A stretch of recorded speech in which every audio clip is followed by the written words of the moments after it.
Hi, and welcome to Master News. Oh my gosh, I haven't done bloopers for so long that I really miss them. New year, new resolutions. We want to improve something, we want to learn something. Maybe we also have been sick and are just regaining strength. That's where I'm at right now. However, we all might need to remember things better, and better memory never hurt anybody. So that's why today I want to talk about memory and share three keys, three tricks I'm using to remember things easier. You know, my mom sent me some books from Poland, and one of them is this one. It's called Pamięć na zawołanie by Tony Buzan. I would translate it as Memory on Demand, but the original title is Use Your Memory. And this book is from 1997. It's from the past century, and I read it as a teenager. I don't remember many things from this book. I remember using some hooks and one method that I'm going to share with you as well. But this time I want to just tell you everything, like the briefest summary of everything, like the key points I know about memory, and also what helps me memorize things better, including my scripts. I'm not reading from anything. I'm just speaking to you, basically. I know my structure and I can talk to you about all that stuff. So let's get started. And first, let's start with a story of how memory works. To do this, imagine that Italian scientists discovered a new animal. Yeah, they discovered this amazing new creature and they called it Caośmiorni. This creature can swim. It doesn't eat any animals. It's kind of vegetarian, and it has 8 legs. Weird, right? I mean, it can swim, but it has 8 legs. Right, that's the animal. Do you still remember its name?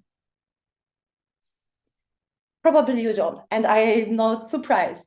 Why? Because you have 3 types of memory: short-term memory, working memory, and long-term memory. The short-term memory is the receiver of information. You know, when I said the name of this animal, it came to your short-term memory. Then it gets passed on, if it's important, to working memory. But then I gave you some facts about this animal, and your working memory was maybe busy trying to understand the features of this animal. And it did it by comparing to some other animals, maybe that you know, that have similar features, like what other animals could swim or what other animals are vegetarian. And this information was pulled from your long-term memory.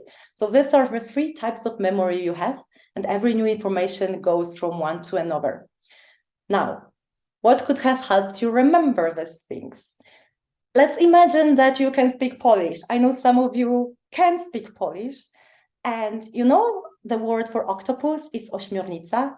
Now, if you move that syllable, the last one, to the beginning, you get całośmiorni. That was the name of that animal I gave you.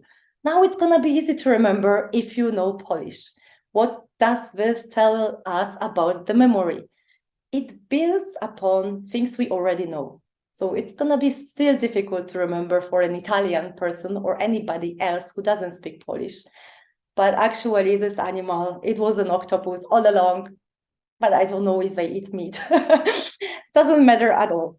Now you learned about the memory, that you have 3 different types: short-term, working, and long-term memory. And you learned that the memories are formed by building upon information you already know. Now you know this. How can you remember things easier? I want to give you 3 tricks that you can use to remember things as easy as I do. I mean, I don't remember everything, but I have quite a good memory. Also, none of my videos are really scripted. I'm not reading from anything here. I'm just speaking as I go because I know the structure of my speech, and I'll tell you at the end how I remember it. But the first trick is emotion. Emotion is a very important hook and quite ancient, to be honest. We could feel emotions and store information by emotion before we could even talk about emotional intelligence. When there was danger, your brain was remembering the situation as something that causes fear. And if there was some positive information, it would store it also by emotion of joy, for example, and happiness. And that shaped your behavior. Even now in conversations, if I tell you a sad story, to understand the sadness, your brain might remind you about some situations where you felt sad. And that works the other way around as well. If I ask you about a situation where you felt joy, let's try it now. When did you feel really, really happy last time? Can you remember? What comes to your mind? Really, really happy. Maybe nothing comes to your mind at the moment because you need to go through your long-term memory a little bit deeper. But if you're a generally positive person, you might remember something recent. And when you think about that recent experience, maybe your brain will give you another experience that you felt happy in. So emotion is a very important hook. Maybe that's why females remember more things than men, because we tend to be more like emotional and so on. At least, it's a little bit of stereotype, but that story might help you remember that first hook. It's emotion. Now, the second trick is novelty. Our brains kind of switch off when there is some routine. Let's imagine that you move to a new city and you walk from your home to the bus stop for the first time. Of course, you're going to pay attention and you're going to perceive some elements. Maybe there is a cat on the road, maybe you pass some park on your way. Your brain is going to pay attention to those things. And then the second time you go to the bus stop, and the third time and the fourth time, you will probably be able to walk there without thinking about anything anymore. Your brain already remembers this. Now imagine that there is a huge noise, like, you walk to your bus stop and bam, suddenly there is something.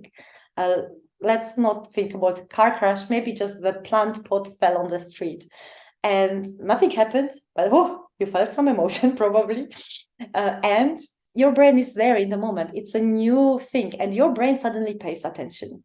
So if you want to remember something, of course, paying attention to it is a very important aspect of it. And that's how you can kind of trigger your brain, help your brain pay attention. Let's take an example that I want to remember my shopping list for tomorrow and I don't have anything to write. My phone is out of battery, so I can't even use that. I need to remember my shopping list. And there are like 10 different items. There is like bananas, yogurt. Maybe I need to write it down before I forget. But bananas, yogurt, bread, milk, and apples. Okay, let me keep 5 because it's gonna be shorter. Do you still remember? Bananas, yogurt, bread, milk, apple. If I repeat it, I'll remember in short-term memory. But if I start talking about my next part of this video, I'm gonna forget. Unless I make something fancy out of this, like something novel, and I can imagine myself wearing a banana costume, I can just dress up as a huge banana, throw a yogurt over me. It's gonna be funny and new. So you have these 2 elements of emotion and novelty. Then I have bread. And if I eat bread, it's boring, right? So I have a huge skateboard made from bread and 2 apples underneath as wheels. And there is one more thing I forget, which is milk. And that could be the road, the river. Now I can have an image of me wearing this fancy costume of a giant banana and riding on the milky river on the skateboard with bread and apples. And I don't remember now what I did with yogurt. So this is something I need to, reinforce. I can't remember. Was I throwing it on myself?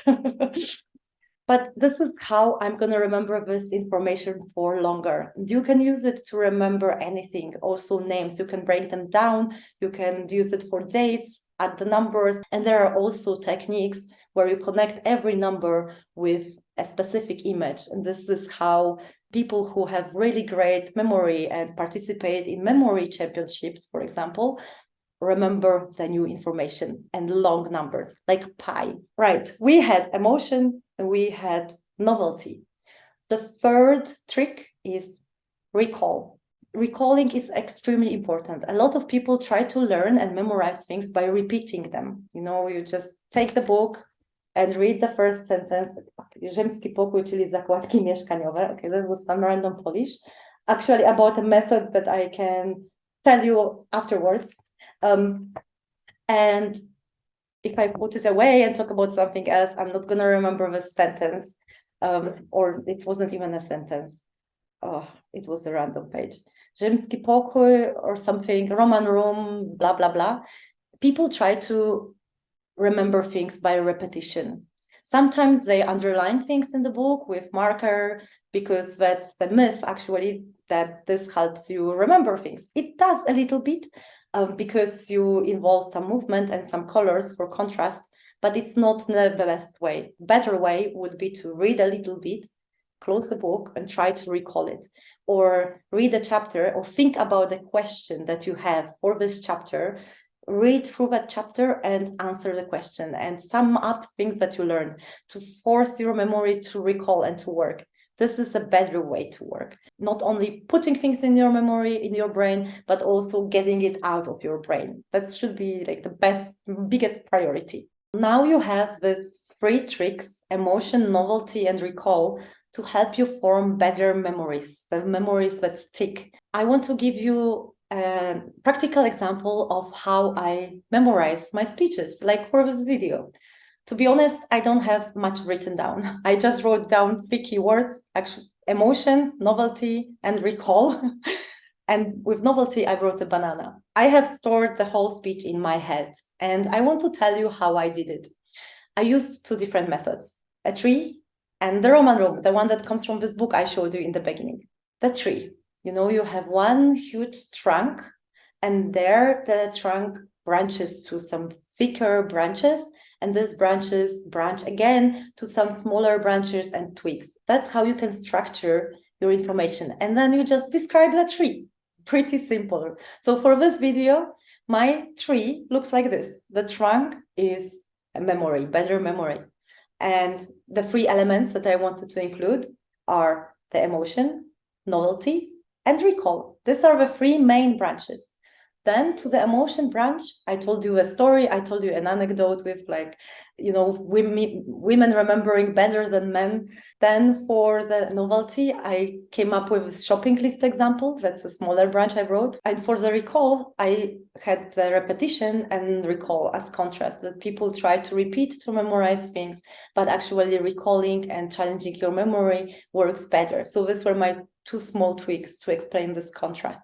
This was the tree. Let's take this example again, my speech, and put it into this Roman room, this technique from that book, Use Your Memory. I might describe it a little bit different because I read this book like 20 years ago and I don't really feel like rereading it right now. But the idea is, again, to connect new information to something that your brain already knows very well. And something that your brain knows very well is the layout of your place, of your room, of your bathroom, and so on. So if I take my bathroom from entrance, if I enter through the door, from left to right, I have my sink, washing machine, dryer, shower, and the door. This is how I can structure then my speech and then remember this video, for example, very easily. The door is my intro. I say hello, of course. Then the first story I wanted to say was about ośmiornica, actually cały śmiorni. So this was the story of an octopus to introduce how the memory works.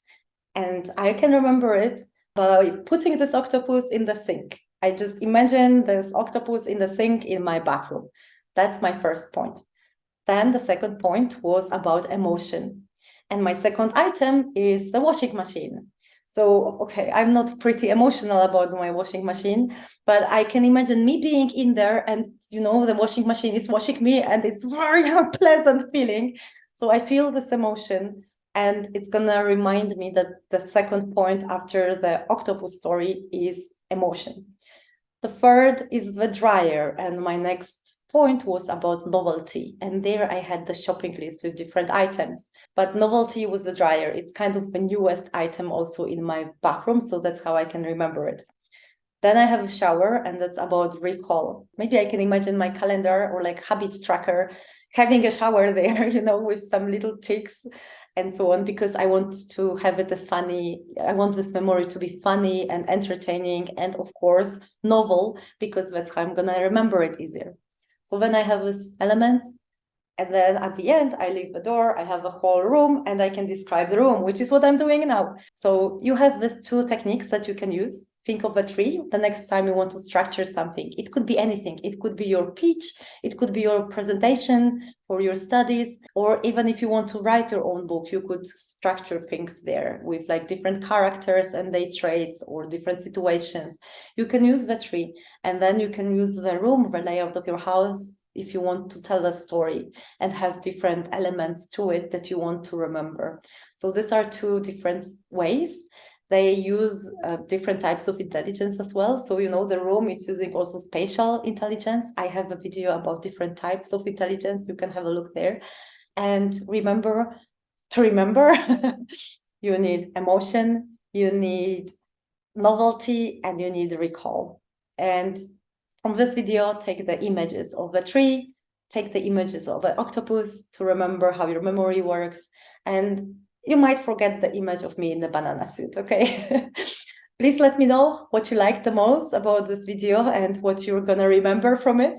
This also helps other people remember, so write the comments down below. And of course, if this video was useful for you, maybe it could be useful for somebody else that you know.